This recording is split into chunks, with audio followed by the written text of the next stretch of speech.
Buenas amigos, bienvenidos a un nuevo video, otros días recorriendo lo hermoso que es esta Macedonia Central, cada vez nos tiene más impactados y hoy nos encontramos ustedes verán un bosque por aquí, pero allá al fondo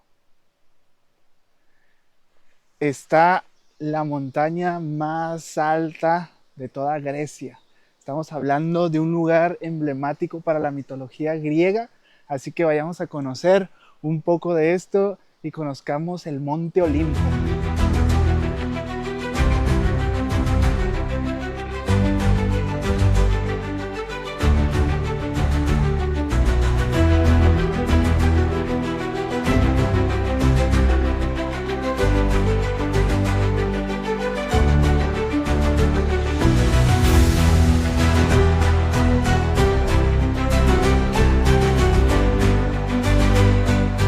Fue un trayecto como de una hora pasadita, bastantes curvas para subir la montaña, pero espectacular. Los paisajes que puedes ver en toda la ruta son inimaginables, y también las vistas hacia abajo, ya una vez que tomas una muy buena altura en la montaña, también toda la ciudad y todo se ve espectacular. Así que acompáñenme a subir la montaña, vamos a ver hasta dónde llegamos, qué tan alto podemos llegar, porque sí está un poquito cansado, pero bueno, vamos a subir toda la montaña, o vamos a tratar de subir toda la montaña, y les voy contando también la historia, la mitología griega, cómo se originó, quiénes vivían aquí según la mitología, y vamos a conocer a estos dioses famosos de toda Grecia.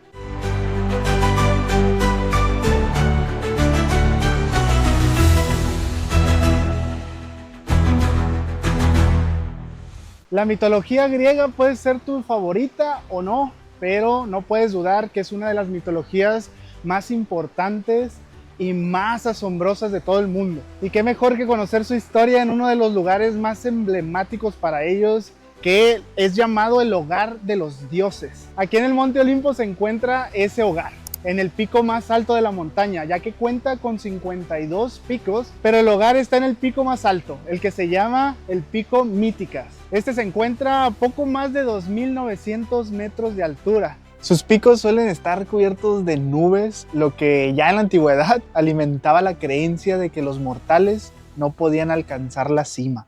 Tristemente nosotros no podemos subir por este sendero por el que vamos, pero como les comento, vamos a tratar de subir lo más alto hasta donde nos den las piernas y mostrarles un poco sobre este lugar espectacular. Este Monte Olimpo, además de que las personas le tienen muchísimo respeto por toda la mitología que conlleva a todo el país griego, también lo usan para hacer senderismo, lo usan para venir a visitar, como por ejemplo esta cascada que tengo a mis espaldas, y hay más de una en esta montaña, y vienen a disfrutar un poco, a hacer ejercicio, a caminar y a disfrutar del paisaje que te puede ofrecer este hogar de los dioses.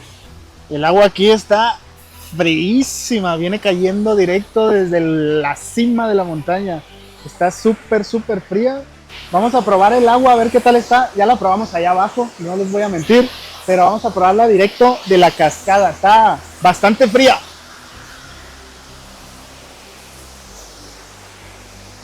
Pero está deliciosa. A ver si nos ayuda. Viene desde arriba, donde están los dioses. A ver si nos ayuda un poco.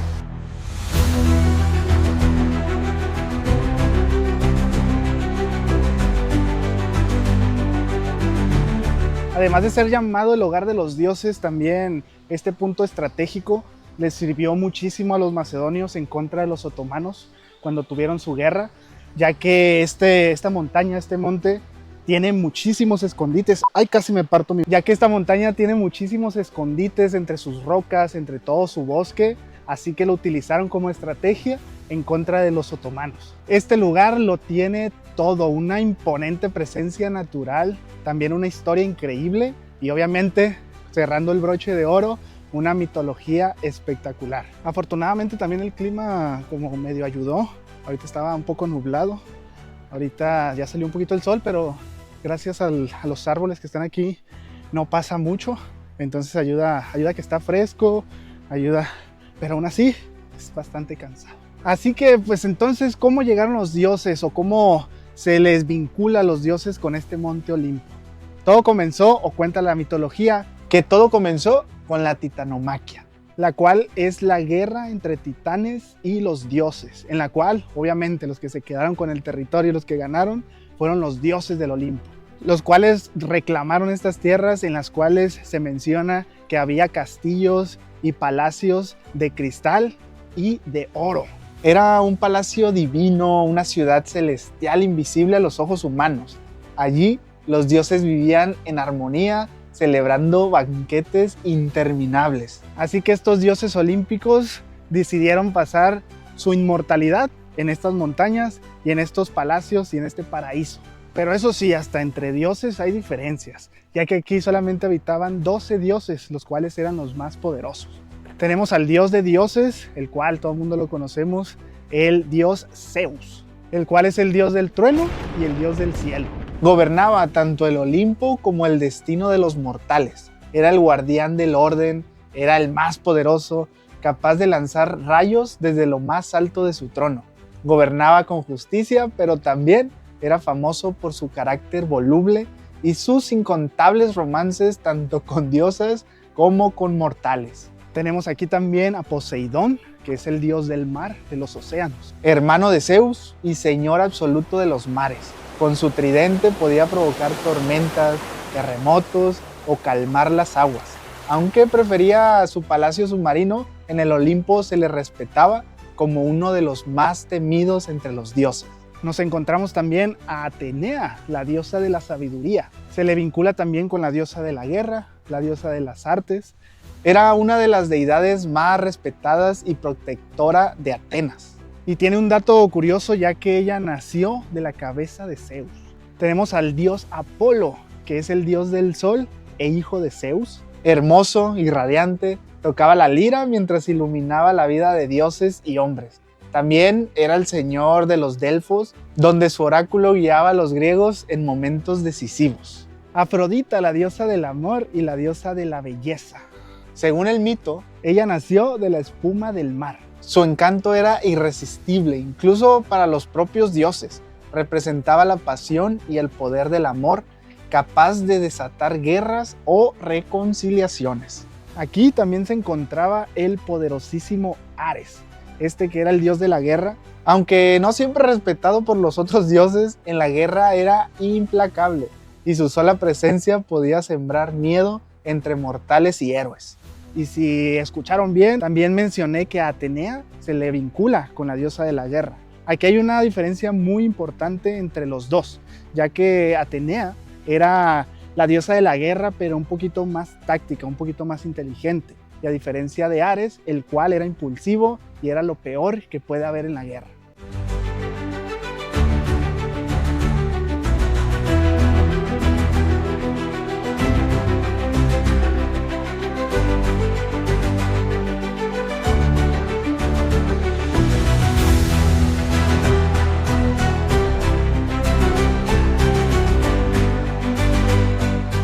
La hidratación obviamente no puede faltar, porque tengan mucho cuidado con eso, con deshidratarse, así que hay que probar. Estamos en el lugar de los dioses, vamos a probar la bebida de los dioses, una buena cerveza. Y también tenemos una de las bebidas de la región, que es el Ouzo, creo que se dice así. Así que vamos a probar a ver qué tal está, a ver qué tan fuerte y qué tal está de sabor.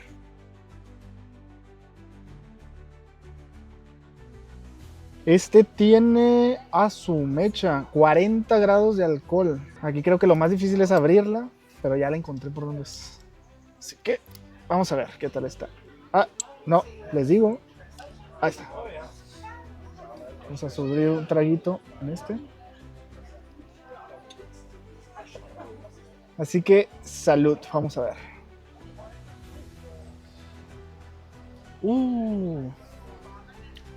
Tiene un sabor como a menta. Está bastante fuerte el sabor. Rico, pero sabe como el pastis en Francia. El sabor de mentoso fuerte. No, ajá. Eso, es como sabor anís. La verdad no soy muy fan de eso, pero bueno, saludcita. También vamos a probar queso que tenemos aquí. Es un queso asado que es de la región, también es tradicional de aquí de Grecia. Se llama queso feta. Ese queso yo lo probé cuando llegamos a Rumanía, ahí también lo venden mucho. Es un queso delicioso, pero nunca lo he probado asado, así que vamos a probarlo y a ver qué tal está. Frío como tal, me encanta. Vamos a ver asado, calentito, que si cambia el sabor o sabe igual. Vamos a probarlo con un poquito de pan, así que vamos a agarrar un pedacito de queso. Se lo ponemos aquí al pan y a ver qué tal.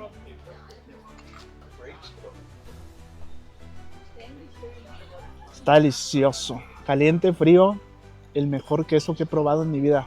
Muy, muy rico. Vámonos de bajada que tenemos que ir a visitar otros lugares.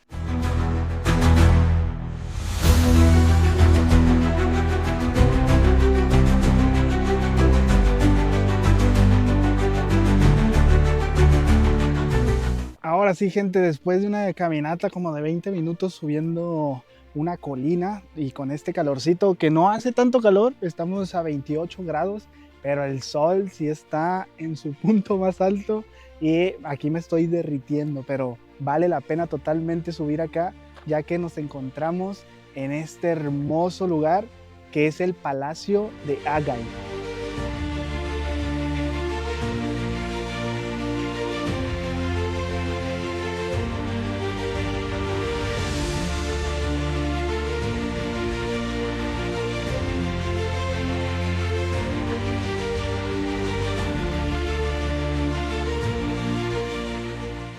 Así que para poder conocer este impactante lugar, pues tenemos que contar la historia de la muerte del gran Felipe II, ya que en este lugar es donde fue asesinado. La historia cuenta que en la boda de su hija, cuando se estaba celebrando el banquete, se terminó este banquete y decidieron irse después al Gran Teatro para seguir la fiesta, para seguir el after. El error de Filipo aquí fue ir sin guardaespaldas.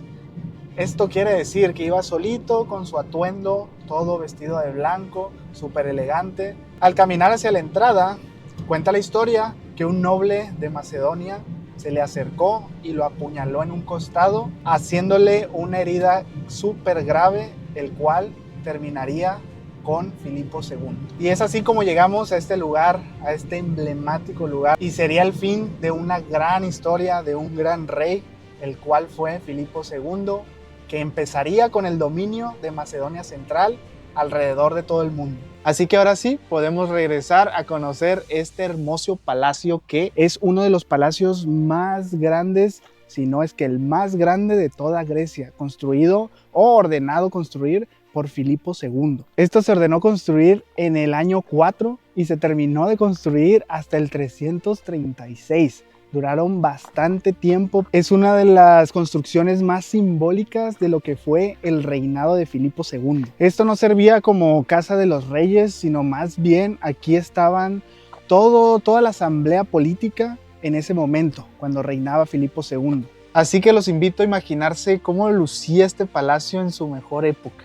Un complejo imponente, con columnas altísimas y techos donde se refleja la luz del sol. Caminar por estos lugares que estaban llenos de personas, entre los soldados con sus armaduras que hacían guardia, los sirvientes que corren de un lado a otro con jarras de vino, políticos y filósofos discutiendo sobre política y estrategia, con sus atuendos típicos de la época, esos atuendos todos de blanco, los muros adornados con pinturas que narran las batallas y las hazañas de los reyes de Macedonia. Es impresionante la calidad de detalle que aún se puede apreciar de lo poco que queda de este palacio, pero la historia que aún nos puede contar. Y la verdad es que no sé si es suerte de nosotros, pero a todos los lugares que hemos ido no ha habido mucha gente, entonces se aprovecha muchísimo el visitar los lugares así. En el anterior, de hecho, en las tumbas reales, ahí llegaron, ya cuando habíamos terminado, llegó una excursión de como 50, 60 niños. Afortunadamente fuimos temprano, entonces ese es un buen tip. Vayan temprano a los lugares para que puedan encontrarlos ya sean solos o con lo menos gente posible y disfruten muchísimo.